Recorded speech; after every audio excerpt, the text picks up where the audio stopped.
Hi again.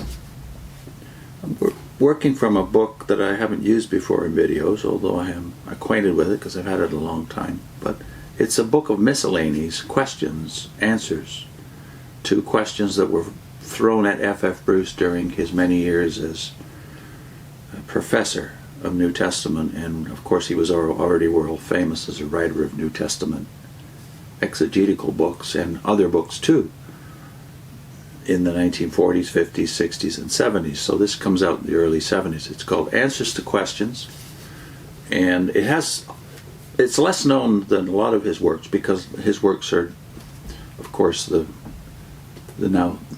precious possession of the world Christian community. He was amazingly prolific. This book is lesser known because it pertains more to brethren issues, because Bruce was the greatest scholar generated by the so-called Plymouth Brethren movement. We don't call Plymouth Brethren because they're now worldwide, certainly in their influence they're worldwide, but originally they were called Plymouth Brethren, and J.N. Darby is the name most associated with that early movement in the 19th century. Bruce is the greatest scholar that movement has generated in our century, so a lot of his life was spent dealing with brethren questions and issues. Apparently he attended a church, and I didn't even know this till the last 24 hours when I researched the background of this book. He attended a church in Stockport, a Crescent Road church in Stockport, which is my hometown, on the southeast corner of Manchester, just on the bottom of the Pennine Range of mountains, this little town of Stockport, which is now part of Greater Manchester. He attended Crescent Road Church in Stockport, apparently, which was, well, between his two appointments, but sometimes held at the same time at the University of Sheffield and the University of Manchester, where he was teaching. So yes, about 2 miles away, apparently, from where I was born in Edgeley, a portion of Stockport. So there's a lot of brethren stuff in the 300 pages of this book. Here's something of very peculiar interest to brethren, but now of interest to all of us who are interested in the correct interpretation of prophecy, because out of the brethren movement came dispensationalism, also associated primarily with the name of J.N. Darby, but many other teachers of that period of brethren growth between about 1830 and 1900. And the question that he's dealing with here is this: is the statement historically justified that the doctrine of the secret rapture was first expressed in the course of an Irvingite meeting?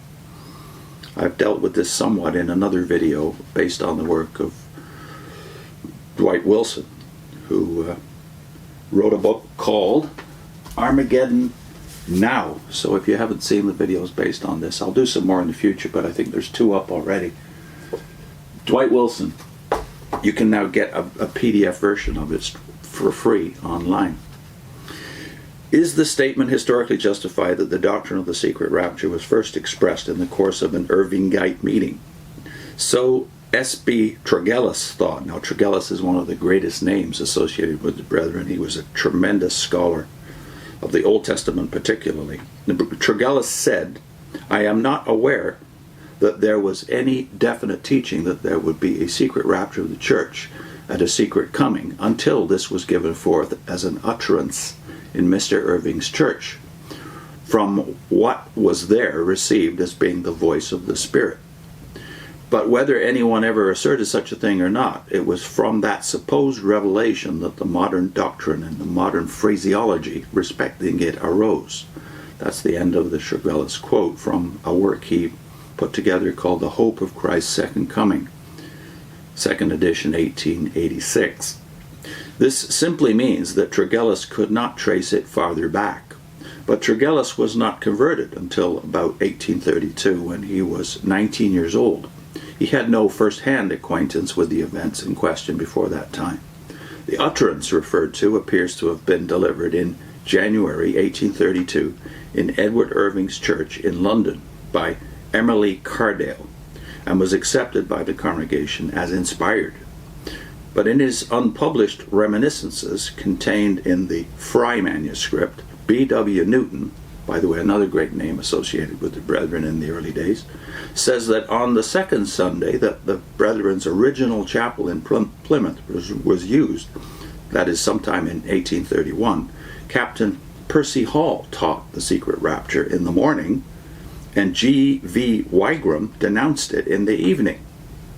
Wigram was also another famous Brethren writer of that first generation.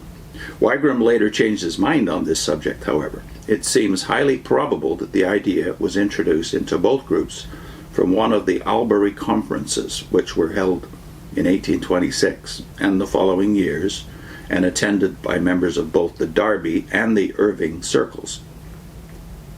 Newton makes some mention of the body of men who launched these conferences, the banker, Henry Drummond, and others, and adds, quote, "Soon Irving joined and ruined it all by suggesting the secret coming," end of quote.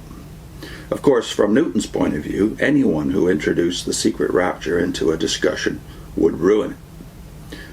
We should add at this point that this was one of the great areas of disagreement among those early Brethren associates, causing some of them to be shunned by others, and by Darby. We should bear in mind that when the Albury meetings began, Irving had not yet been identified with the heretical views on the person of Christ for which he was later condemned, and a prophetic interpretation would not then have been regarded as suspect just because it came from him. In any case, it may have been suggested by others independently.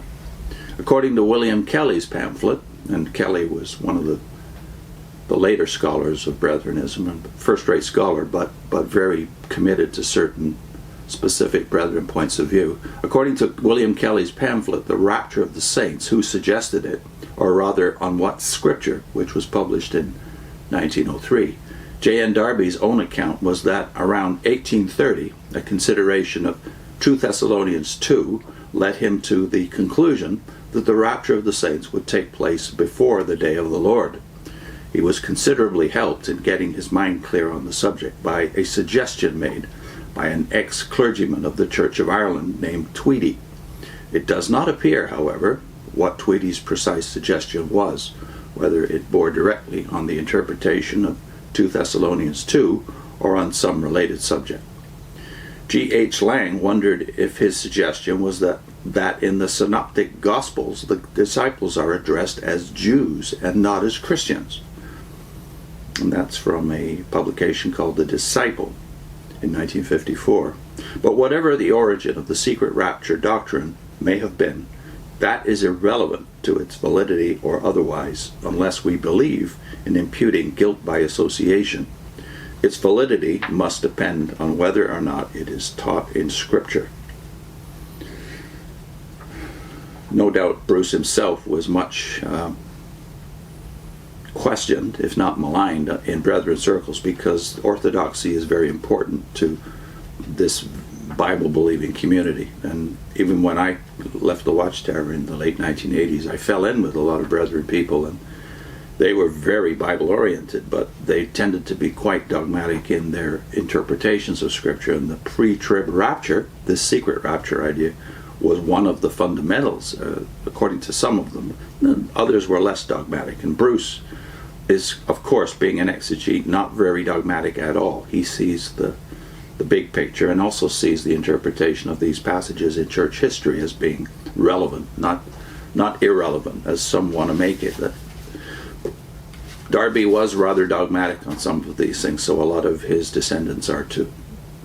We'll put in a link, though, to Justin Martyr on the Second Coming and the Millennium, because Justin Martyr was premillennial, and premillennialism is often confused with dispensational premillennialism. They have a lot in common, but they have some major differences, including the idea of a secret rapture. In another video, we want to talk about whether these words that are sometimes separated by people influenced by dispensationalism, the words parousia, apocalypse, and epiphania, or manifestation, whether these words mean different things or the same thing. But suffice it to say for now that F.F. Bruce is not dogmatic on these things, and he would be very concerned that the early church is represented. So I want to put in a link to Justin Martyr's version of the Second Coming and the Millennium 2 videos that are linked together actually, plus the playlist we've put together on premillennialism as a dogma and the history of premillennialism.